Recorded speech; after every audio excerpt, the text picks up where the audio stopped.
This week on One Exclusive, we sat with new U.S. Ambassador to Namibia, Lisa Johnson, on progress made in U.S.-Namibia relations, especially in the area of health.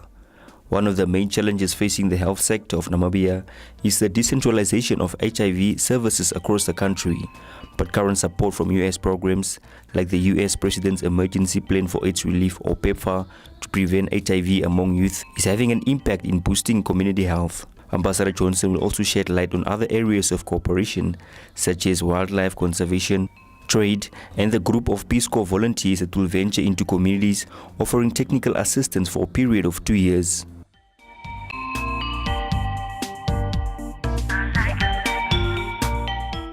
Good evening, viewers, and a warm welcome to One Exclusive. I'm your host, Joseph Sheefeni. Joining me in studio is the U.S. Ambassador to Namibia, Lisa Johnson. Ambassador, welcome to One Exclusive. Thank you very much, Joseph. Happy to be here. You have only been in Namibia for a few months. Can you tell us about your experience of Namibia thus far? Sure. It's actually just 4 months this week. I arrived in Namibia in early February and presented my credentials on February 21st. Since that time, I've really been listening, learning, trying to meet as many people as possible from the government, from the civil society, academia, the business community. And then I also, in March, started traveling around the country. I went first to the north and worked my way down from Ndongwa down to Tsumeb for Independence Day. And then I traveled the next month to Swakop and Walvis Bay, where I had a lot of meetings with business community folks looking at the expansion of the Walvis Bay port, the uranium and mining sector, desalination plant, and the Chamber of Commerce. And then just last month, I spent a week up in the Zambezi region. And on all these trips, I visit some of our Pepfar-supported health clinics run by the Ministry of Health and Social Services, and I meet with our awesome Peace Corps volunteers and see what work they're doing in the field. And the idea behind all this is that I'm really trying to learn about, from different people in the country and different parts of this diverse country, what Namibia is all about, what are the challenges facing the people here, and that leads me to think about what are the opportunities for more U.S. engagement, for more cooperation, for greater partnership. Tell us about your previous experience before coming to Namibia. Sure, yeah, I began my career more than 25 years ago in this very part of the world. My very first diplomatic posting was in Luanda, Angola in the early 1990s. And from there I went to Pretoria, South Africa during the early Nelson Mandela years. So it was a fantastic time to be in this region. And from your neighboring countries, I got to see a little bit of Namibia's independence and as you've grown into your fabulous democracy. So that was really a great place to start. My career took me, as many Foreign Service diplomatic careers do, to other parts of the world since that time. I worked in the Balkans, working to implement the Dayton Peace Accords. I worked in the Middle East, a lot on the Israel-Palestinian peace process. I worked in Pakistan after 9/11, when so much of the world was focused on countering terrorism. I worked at NATO headquarters in Brussels, and most recently in the Bahamas, where I served as our chargé d'affaires, leading our embassy there for the last 3.5 years. So you are quite familiar with Southern Africa, but how will those experiences that you just mentioned, how will they help you and the U.S. Embassy achieve its objectives here in Namibia? In a few ways. I mean, I think there's no substitute for regional expertise, and I would not claim to be an Africa expert, but it does help that I have spent time in this region. And then more recently, my career brought me back full circle to Africa again. My last job in Washington before the Bahamas, I was working on programs in both Africa and the Middle East supporting the rule of law. Really, we were doing capacity building for police forces in the judiciary, prosecutorial systems in the prisons. I think I have a strong belief in the rule of law as a foundation for democracy, as much as free and fair elections or other institutions. And that work took me to other parts of Africa, so in South Sudan, in Liberia, in Morocco. So I have been back in the region more recently. But secondly, I would say that in that experience, I gained background in program management, and that's really looking at our foreign assistance and managing those resources of the American taxpayer efficiently and effectively to achieve our mutual goals. And in Namibia, those programs are largely health-focused. I'm sure we'll talk about our Pepfar program and HIV/AIDS. But I think those skills are can be very much translated to our work here. And some of that work in the rule of law in Africa back in 2012 to 2014, we started programs to counter poaching and wildlife crime. And we started in Kenya and South Africa, and that was my office in Washington. And it's really gratifying to see those programs now have spread to many other countries, including here in Namibia. As the highest U.S. official here in Namibia, what are some of the areas that you'll be focusing on? I think I have a mandate for 3 or maybe 4 areas that I would mention. The first and the most important for us really is the HIV/AIDS Pepfar program, because it's such a large U.S. investment and partnership with the Namibian government. We've put over $1 billion into this program since 2004, and we think that with the Ministry of Health and Social Services, we're achieving great successes. So there will be a lot of focus on that program. Secondly, every U.S. ambassador around the world is tasked with trying to increase bilateral trade and investment and regional integration, economic integration of really the global economies. So I'm going to be looking at ways to do that here and bring more American business people to do business in Namibia. And also Namibian exports to the United States. Trade goes both ways. And in that regard, we're excited about the impending export of Namibian beef to the US, which we can talk about more as well. Third area is in the area of wildlife, crime, and anti-poaching, and the assistance we're providing in that regard. And fourth is really our people-to-people connections. I think really more opportunities in investing in the future of Namibia, and that means the youth, the young people, through educational and professional development exchanges. Things like the Mandela Washington Fellows Program are really where we just get a lot of bang for our buck and help build capacity here in Namibia. We'll be right back after this short commercial break, after which we continue discussions with the U.S. ambassador on how the U.S. government is supporting Namibia's health programs.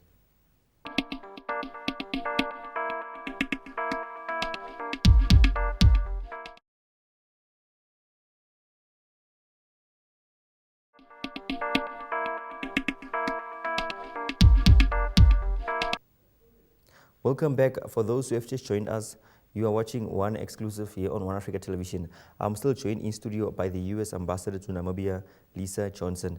Your Excellency, I would like us to start off with health, in particular tuberculosis. TB continues to be one of the top killers in Namibia. And the U.S., through its programs, has been a key partner in the fight against tuberculosis.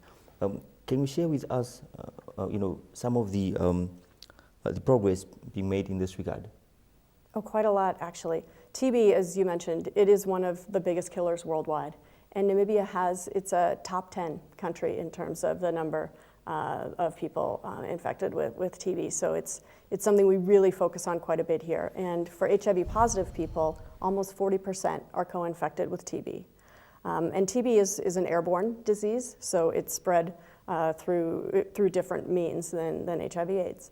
What we tried to do is really twofold. Both people who are HIV positive, it's very important if they do not have TB that we get them on preventive therapy and treatment. And then secondly, for people who are HIV positive who do have active TB, we need to get them on medication that will help cure them of the disease. So those are sort of the two tracks we're working on. Also, we found that there are some strains of drug-resistant TB that are just very hard to treat. And I think it was 2015, the United States government approved new medications that we provide around the world, including in Namibia, to treat the drug-resistant TB. And there are 41 Namibians on this treatment now. It takes 2 years. It's very intensive therapy. I think a month or 2 ago, I went to Katatura Clinic, and I saw and met with 3 young patients who have been cured of drug-resistant TB using these new therapies. So that was a really positive, exciting development. And when it comes to public health, what areas of the fight against HIV/AIDS is Pepfar and the Ministry of Health partnership focusing on right now? I mean, in so many areas. The main overarching goal is to help Namibia achieve sustainable epidemic control. And we really think Namibia will be able to do that by 2020. That's the goal. So we're working in a lot of different areas. I mean, the most important thing right now is to find people who are HIV positive. Because what we've learned over the past years is that if someone is HIV positive, we now have drugs to treat that. You can live a very long, happy, high-quality life with HIV. And so we're seeing many people who require, you have to stay on that treatment for life, though, and that's a challenge. Like, it's not easy to take medication every day for the rest of your life. But if you do, you can live a long life and we can suppress the virus to the point where you are very low risk to transmitting it to others. So we have to find those HIV positive people in the communities. We have to get them on treatment, keep them on treatment, and make sure that they are virally suppressed. In working with this, we're focusing on specific areas. We use a lot of surveys and data-driven analysis so that we target the highest burden areas and make sure we're reaching the people we haven't reached yet. And part of this is also service delivery. We want to do a better job delivering services to communities and making it easier for people to stay on those drugs. So one of the innovative ways I saw in Zambezi that we're doing this is community adherence clubs. And that's where you have a group of, say, 10 to 12 people who are stable on treatment. But it can be, they might have to travel a long way to get their medications. They might have to wait a long time. So we have one person in the group who goes and picks up the medicine for all 12 and brings it back. So each person only has to go once a year. And when they go, they're also tested for their viral load levels. So that's one of the innovative ways we're trying to help people stay on treatment and adhere to their treatment. We have to break the chain of new infections. And unfortunately, the highest rate of new infections is girls and young women between the ages of 15 and 24. So this year we're piloting a new program called DREAMS, Determined, Resilient, Empowered, AIDS-Free, Safe, Mentored Women, young women. And we're piloting it in several districts. We found this program in other neighboring countries in Southern Africa, the districts we've piloted it. New rates of HIV infections have gone down 25 to 40%. So they're really having good results with the program. Some of the other ways, we can't forget men. VMMC, voluntary male medical circumcision, we're going to be expanding that effort this year. It really reduces men's risk of all STDs and HIV/AIDS. And we're continuing to work on mother-to-child transmission and preventing that. We're having a lot of success in that area. In Zambezi and Kavango, I visited 3 clinics that last year, all the babies were born HIV negative and have stayed HIV negative. So that was a real success and fun to celebrate with the clinics, the people in the village, the mothers, and the healthcare workers. We actually have 21 Pepfar-supported clinics around Namibia. Then in 2017, every baby was born to an HIV-positive mother was born HIV-free. So that is a remarkable achievement. So I would mention one more new intervention is called PrEP. And a lot of people don't know about this yet. And PrEP is like a preventive treatment that you can take. We use it now mostly with Ministry of Health and Social Services, recently approved this in late 2017, began giving it to, for example, discordant couples. If you have a husband who's HIV positive and the wife is negative, or vice versa, the person who is negative takes this treatment to prevent HIV, which is also very helpful for family planning if those couples wish to have children. It's also used others at high risk, like female sex workers or men who have sex with men, are eligible for PrEP. So it's a new treatment, but we want to spread the word about it and have more people start. What about circumcision? I understand the U.S. Embassy also supported the Ministry of Health in this regard as well. Yeah, the Ministry of Health and Social Services supports and is promoting VMMC, voluntary male medical circumcision. I actually visited in Swakopmund a mobile clinic. It's a van that drives around the country to different areas and brings that service to the population. I think we set up in a soccer field in Swakopmund, and a number of men came that day. They have 2 treatment tables, private, within the facility, where the procedure, you go through counseling first, or the procedure is explained, you go through the procedure right there, and you go away. And we had people signing up while I was there. They did, I think, a dozen procedures that day. I was in a southern town recently, and that bus was there. You saw the bus? Yes, Okay. Yes, I saw it. And I met with some men who actually had been circumcised and who were explaining to other men about why they chose to do it and why they encouraged their friends and family members to do it. It was very inspirational, actually. So, yeah. All right. Still on AIDS, is an AIDS-free generation reachable for Namibia? I think so. I mean, AIDS-free, will we ever have 0 infections? You may have infections, but now you can live with HIV infection on treatment. And I think when we talk about an AIDS-free generation, you're especially talking about you have less new infections or people dying of the disease than you do new infections. And Namibia is really getting close to that. But the thing is, you've got to keep working at it. Like if people don't stay on their treatment, you can end up right back where you were before. Some other things that we worry about and we work with the ministry on are strengthening health systems to make this really sustainable. Like, you've got to be sure that medicine remains available. You can't have stockouts or shortages of medicine. You've got to be sure it's at the clinics where it's needed.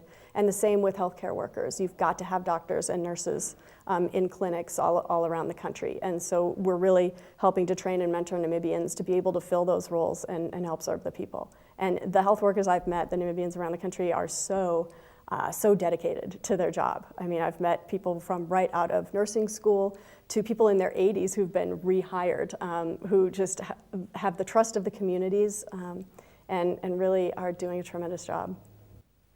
We will be right back after this short commercial break. Stay tuned.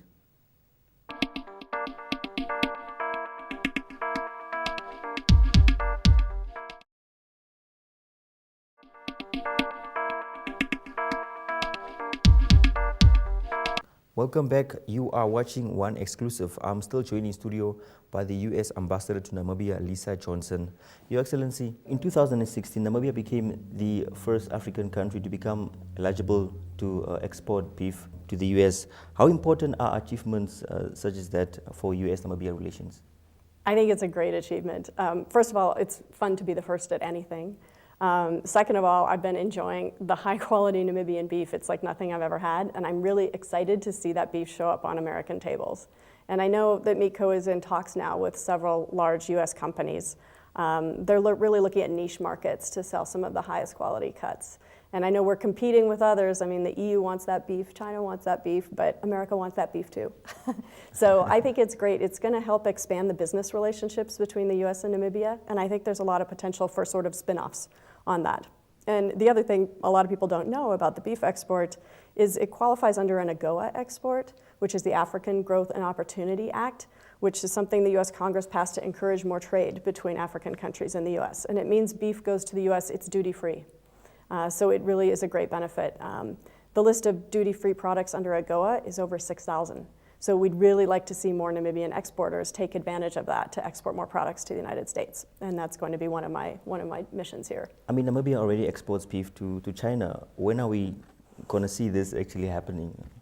Well, when is it going to take off? All the bureaucracy and procedural hurdles are overcome. The remaining one, which we took care of when I got here, was the labeling issue. Namibia had sent the samples of the labels that will be on their products to the United States, and the US Department of Agriculture, Food and Safety Agency had to approve those, which they did in March. So the last hurdles are overcome on the government side. So now it's really just a matter of business deals. And Meatco has a firm in the United Kingdom that handles their marketing for the EU and has been doing kind of feasibility studies and outreach to companies in the US. So really now it's just a matter of making those deals. So we have to let the businesses talk to the businesses. But I know they're in active talks. I had an update this week. And by the way, before we get to the topic of wildlife, what do you make of relations between Namibia and the US right now? Oh, I think they're in a very good place. Namibia and the United States, I mean, we share values. The idea of Namibia's model democracy, the model wildlife conservation, the free and fair elections, it really stands out in the region as a great example to others. And so it's a good basis. When you share values, it's easier to find areas in which to cooperate. So I'd certainly like to see more connections. You know, it's less than 100 Namibians studying in colleges and universities in the United States, and I want to see that number. It's been increasing year on year, but 100. I want to see it's only in the 90s right now. I want to see it go up. And I think we will, as you know, we push more information out there and opportunities are available to Namibians. But no, I think the relationships, it's in a good place. Peace Corps, I got to put in a plug for Peace Corps. They've been here since 1990. Volunteers teaching, helping develop economic prospects for communities, and working on health prevention issues. They are wonderful. When I see them in the communities, Namibians are always thanking me for sending Peace Corps volunteers. And the new Peace Corps group just came in recently. There's a new group, 29 of them. They're in training. We actually put them in a training school in Okahanja for the first 9 or 10 weeks, where they learn even to speak some local languages in the places they will be deployed to their sites. They learn a lot about Namibian culture and how to carry out their tasks over the next couple of years. But yes, just last week it was very exciting. President Gangab asked to see the new class of trainees. So we went to State House and had an audience with the president, which I'm sure was like the highlight of the life of each of these Peace Corps volunteers. They each got their photo taken with the president. It was wonderful. And they will graduate next week, and then they will go to their sites for 2 years. So. On wildlife, Namibia continues to face challenges such as poaching, and some species continue to be endangered. I want to find out, in what ways is the U.S. helping Namibia protect its natural resources? Mm-hmm. Yeah, I mean, as I mentioned, Namibia is such a model. The community conservancies, I got to go see some of the communal conservancies in Zambezi a couple of weeks ago, meeting with the management committees, the community game guards, and understanding how this model works, that really the people have learned to live with the wildlife because the wildlife are benefiting their communities. And it's something we've got to keep going, but honestly, the poaching and wildlife crime, it threatens that. Wildlife crime and poaching, it threatens Namibia's economic prosperity, its tourism, its rule of law, and the whole community conservancy model. So we're working on a lot of capacity building. For example, right now, this week up in Heja Lodge, we have a course going on for, it's about 40 non-pole. Heja, just here near Yeah, just outside Windhoek. It's U.S. Fish and Wildlife Service, and they are teaching 40 non-pole from the Natural Resources Unit and MET, Anti-Poaching Unit Rangers. It's crime scene investigations. So what you do when you come upon a poached animal, how to preserve that crime scene, how to preserve the evidence, and how to investigate the crime. So it's 1 week this week, and then a couple more days next week with some more folks from MET. So we're really working on the capacity building side. We've had training for customs officers. We're going to have more. Sniffer dogs, we have provided one that is at work in Etosha now, and we are providing some more that should be in training. We also work with Save the Rhino Trust on rhino monitoring and dehorning. So we're working in a number of different areas, but we're very committed to doing that, and we will keep up those efforts. We're working directly with some of the conservancies, and we've even had a couple of Peace Corps volunteers now who are assigned to work with IRD&C and work with the conservancies and help them develop their economic benefits from wildlife. So, any final remarks from your side, Your Excellency? Final remarks. I would just remind you and everyone the long connection between the United States and Namibia that goes back to independence. The Peace Corps has been here since 1990. We've had so many Namibians go through exchange programs, leadership programs in the U.S., study in the U.S. Our Mandela Fellows, the most recent group, is just about to leave in June. There are 16 new fellows in various areas who will go for their assignments and then come back. And when they come back, they contribute so much, I think, to your country, to communities. They really are people who are leaders and want to give back and build Namibia to be even greater than it is. In that regard, just this month in June, we're going to have a camp called YSI, Women in Science. And it's a STEAM camp for girls from 14 to 18 years old. And 30 Namibians were selected, along with girls from Ethiopia, the United States, Kenya, and Swaziland. And they will be in about a 10-day camp. We're doing this in collaboration with NUST. And it's a public-private partnership, and it's a great one. The camp's only 2 years old. It was in Malawi 2 years ago, Peru last year, and Namibia got chosen for this year. And companies from the United States, the top companies in tech, Google, Yahoo, will be here and teaching the girls. They'll be sharing kind of the latest innovations in technology and encouraging them for careers in the STEAM fields. So I think that's going to be a really exciting initiative over the next month.